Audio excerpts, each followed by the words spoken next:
Hello everyone, hope you all are doing great. So today's topic is going to be on daily current affairs which is related to the 18th and 19th of January 2025 and इन दिनों जितने भी हमारे important events हुए हैं उन सभी के बारे में हम डिस्कस करेंगे with the help of questions and answers. Okay, जैसे कि आप यहाँ पे देख ही सकते हैं कितने सारे इंपॉर्टेंट इवेंट हुए हैं 18th एंड 19th जनवरी को। So first question is who will be the chief guest on Republic day 2025। तो हमारे इस बार के रिपब्लिक डे के 2025 में कौन चीफ गेस्ट होने वाले हैं? हमारा जो करेक्ट आंसर हो जाएगा वो होगा इंडोनेशिया के प्रेसिडेंट प्रबोवो सुबियांटो। ओके, यहाँ पे आप इनकी पिक्चर देख सकते हैं, यही हमारे चीफ गेस्ट बनेंगे इस बार के रिपब्लिक डे में 2025 में 26 ऑफ जनवरी को। तो इसके बारे में हम कुछ डिटेल में जान लेते हैं रिपब्लिक डे से रिलेटेड। तो इस बार ये मार्क कर रहा है a significant milestone in the 76th anniversary of diplomatic relationship between India and Indonesia. Okay, तो इस बार 76th एनिवर्सरी सेलिब्रेट करेगा हमारा इंडिया रिपब्लिक डे की। एंड इस बार की जो थीम होने वाली है ये भी बहुत ही ज़्यादा इंपॉर्टेंट हो जाती है हमारे एग्जाम पर्सपेक्टिव से। तो जो थीम रहेगी 2025 की वो रहेगी स्वर्णिम भारत, विरासत और विकास। ओके, यहाँ पे आप देख सकते हैं इस बार की ये थीम रहेगी एंड इसके अंडर टोटल 15 स्टेट्स पार्टिसिपेट करेंगे in the Republic day 2025 event में। ओके, तो ये सारी चीज़ें आपको याद रखनी होगी। Now next question is where was the Bharat Mobility Global Expo 2025 inaugurated recently? तो रिसेंटली अभी यहाँ पे आप देख सकते हैं ये ग्रैंड इनॉग्रेशन किया गया है भारत मोबिलिटी ग्लोबल एक्सपो का 2025 में।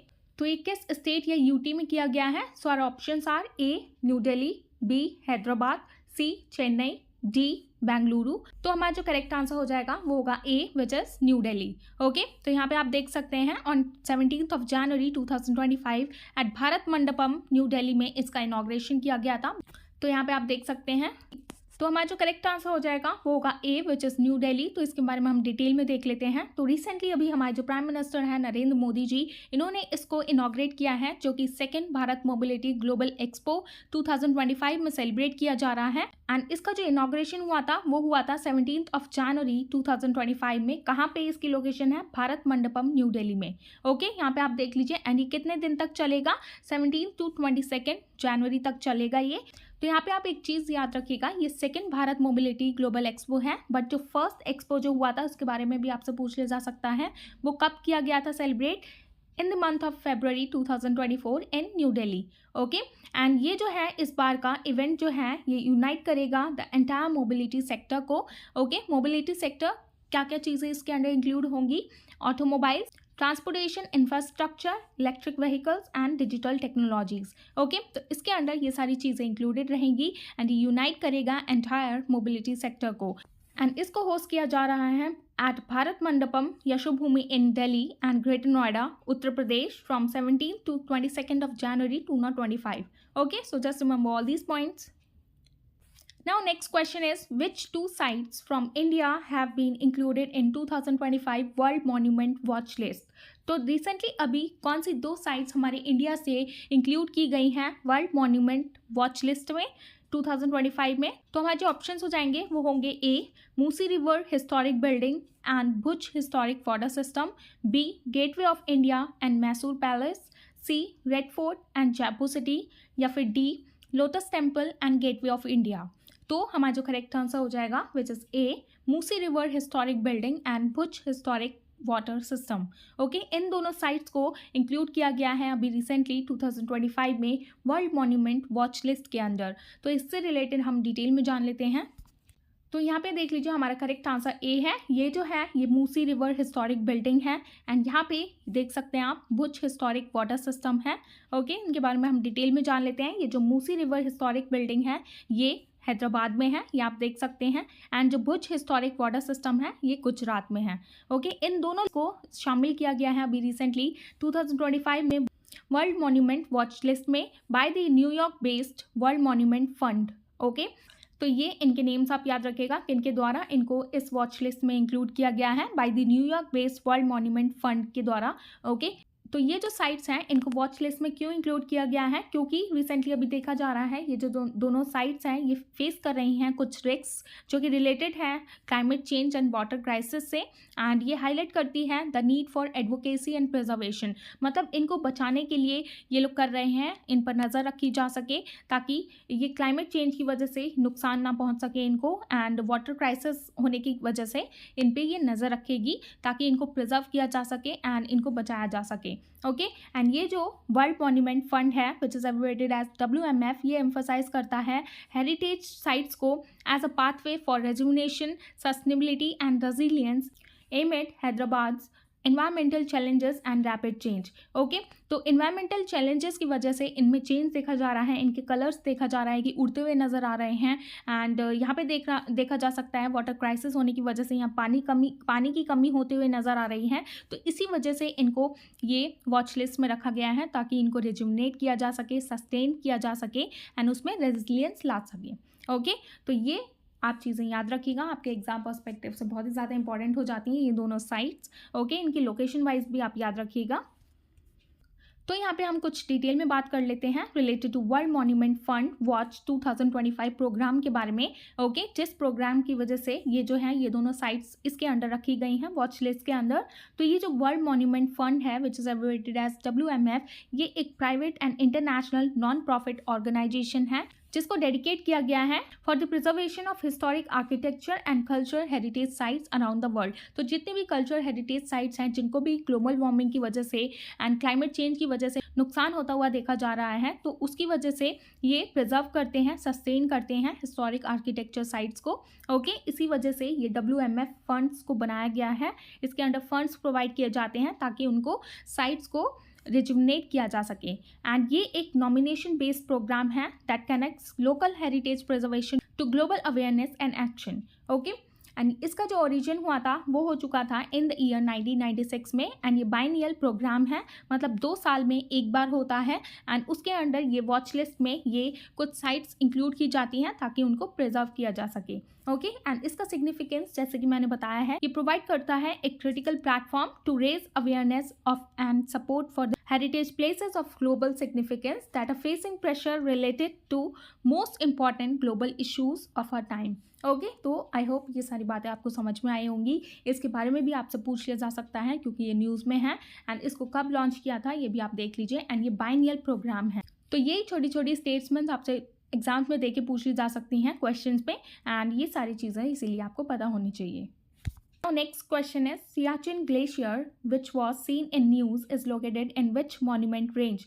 तो recently ये Siachen Glacier को न्यूज़ में देखा गया है, तो इनमें से ये कौन सी रेंज में दिखती है? तो हमारे ऑप्शंस हो जाएंगे A which is Karakoram range, B Zanskar range, C Pir Panjal range and D none of the above। तो हमारा जो करेक्ट आंसर हो जाएगा वो होगा A which is Karakoram range. तो वहीं पे ये सियाचिन ग्लेशियर लाई करता है।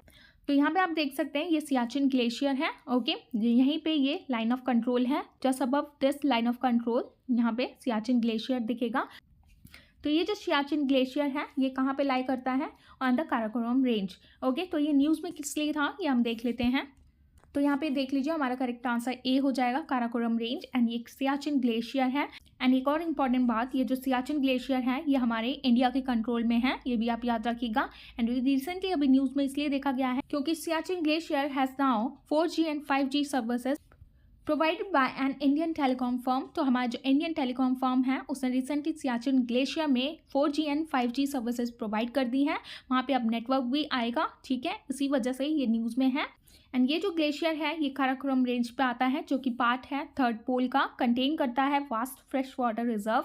एंड वर्ल्ड की ये second longest non polar glacier है after Fedchenko glacier in Tajikistan. Okay, Tajikistan के बाद ये वर्ल्ड का second longest non polar glacier है after the Fedchenko glacier which is in Tajikistan. ये भी आपसे पूछ लिया जा सकता है। एंड ये जो है Siachen glacier known as the highest battle ground, India gain control in 1984 under the operation of Meghdoot. तो ये पॉइंट कितना इंपॉर्टेंट हो जाता है ये भी आप देख सकते हैं। तो जैसे कि मैंने स्टार्टिंग में बताया है, ये जो सियाचिन ग्लेशियर है ये हमारे इंडिया के कंट्रोल में है क्योंकि इंडिया ने जो बैटल लड़ी थी इसको उसकी वजह से ये 1984 में अंडर द ऑपरेशन मेघदूत की वजह से ये जो सियाचिन ग्लेशियर है ये हमारे इंडिया के कंट्रोल में इसी वजह से है। Okay, so just remember all these points. Now next question is Tungabhadra river which was seen in news is tributary of which river? तो तुंगभद्रा अभी रिसेंटली न्यूज़ में देखी गई है, तो ये किस रिवर की ट्रिब्यूटरी है? तो हमारे ऑप्शंस हो जाएंगे ए गोदावरी, बी कावेरी, सी कृष्णा या फिर डी नर्मदा। तो हमारा जो करेक्ट आंसर हो जाएगा वो होगा सी विच इज कृष्णा। ओके, तो यहाँ पे आप देख सकते हैं ये तुंगभद्रा है जो कि ट्रिब्यूटरी है कृष्णा रिवर की। आगे हम और डिटेल में देख लेते हैं इससे रिलेटेड। तो हमारा जो करेक्ट आंसर हो जाएगा C which is Krishna river. And ये जो है इसकी ट्रिब्यूटरी कौन है? तुंगभद्रा रिवर। तो तुंगभद्रा रिवर आखिर न्यूज़ में क्यों रही है? तो यहाँ पे हम देख लेते हैं। तो ये रिपोर्ट्स में देखा जा रहा है कि इसका जो पानी है तुंगभद्रा रिवर से जो आता है पानी, तो ये कुछ गांव में देखा जा रहा है गदांग डिस्ट्रिक्ट ऑफ कर्नाटक के, कि वहाँ का पानी ये ग्रीन होता हुआ नजर आ रहा है। तो ये जो गाँव के नेम है इसका नेम है शेरानाहल्ली, गंगपुर एंड कोडलाहल्ली विलेजेस। एंड ये कहाँ पे पड़ते हैं? इन मुंदरगी तालुक, जो कि कहाँ है? गदांग डिस्ट्रिक्ट ऑफ कर्नाटक में। तो वहीं पे ये जो रिवर बहती है तुंगभद्रा रिवर वहीं से निकलती है। तो वहाँ के विलेजेस में इसका पानी ग्रीन होता हुआ नजर आ रहा है। तो ये किसने बताया है? तो ये जो इन्फॉर्मेशन है ये दी गई है लोकल अथॉरिटीज वहाँ विजिट करने गई थी, उन्हीं के द्वारा ये देखा गया विलेजेस में। एंड फिर क्या किया गया, वहाँ का जो वाटर बोर्ड है कर्नाटक का, वहाँ के ऑफिशियल्स ने बोला कि हमें सबमिट करो डिटेल रिपोर्ट कि आखिर इसका पानी ग्रीन क्यों बदलता हुआ नजर आ रहा है। ओके, एंड इसके बारे में हम थोड़ा सा डिटेल में जान लेते हैं रिलेटेड टू तुंगभद्रा रिवर। ये एक मेजर ट्रिब्यूटरी है Krishna river as I have said, and इसको सेक्रेड माना जाता है हिंदूज के द्वारा, क्योंकि इसको मेंशन किया गया है ऑलरेडी इन रामायण में एज पंपा। पंपा के नेम से इसको जाना जाता है तुंगभद्रा रिवर को इन रामायण में, इसी वजह से इसको सेक्रेड माना जाता है हिंदूज के द्वारा। ओके, एंड ये जो रिवर है ये ओरिजिनेट होती है फ्रॉम द तुंगा एंड भद्रा। तो ये दो रिवर्स हैं जिनको मिलके बनाया गया है तुंगभद्रा रिवर। एंड इसकी दो स्ट्रीम्स हैं ये तुंगा एंड भद्रा, जो कि फ्लो करती हैं इन वेस्टर्न घाट्स एंड ये रन करती हैं अराउंड 531 किलोमीटर। एंड बाद में ये किससे जाके मिलती हैं? कृष्णा रिवर से इन आंध्र प्रदेश में। ओके, तो ये बहते हुए आती है कर्नाटक से, फिर ये मिल जाती हैं कृष्णा रिवर से। ओके, एंड ये किस किस स्टेट से पास होते हुए जाती हैं? तो ये कर्नाटक एंड आंध्र प्रदेश से पास होते हुए जाती है एंड ये फॉर्म करती है an inter state boundary. Okay, तो ये सारी चीज़ें आप याद रखिएगा। Now this is going to the last one. इसके बारे में हम जान लेते हैं इसके ओरिजिन पॉइंट के बारे में रिलेटेड टू तुंगभद्रा रिवर। तो ये जो तुंगभद्रा रिवर है ये ओरिजिनेट होता है चिकमंगलूर डिस्ट्रिक्ट से। तो ये चीज़ आप याद रखिएगा, चिकमंगलूर डिस्ट्रिक्ट जो कि है कर्नाटक में। ओके, तो वहीं से ये रिवर ओरिजिनेट करती है एंड लास्ट में अल्टीमेटली ज्वाइन कर जाती है कृष्णा रिवर को near the Alampur village in Mehboob Nagar district of Telangana.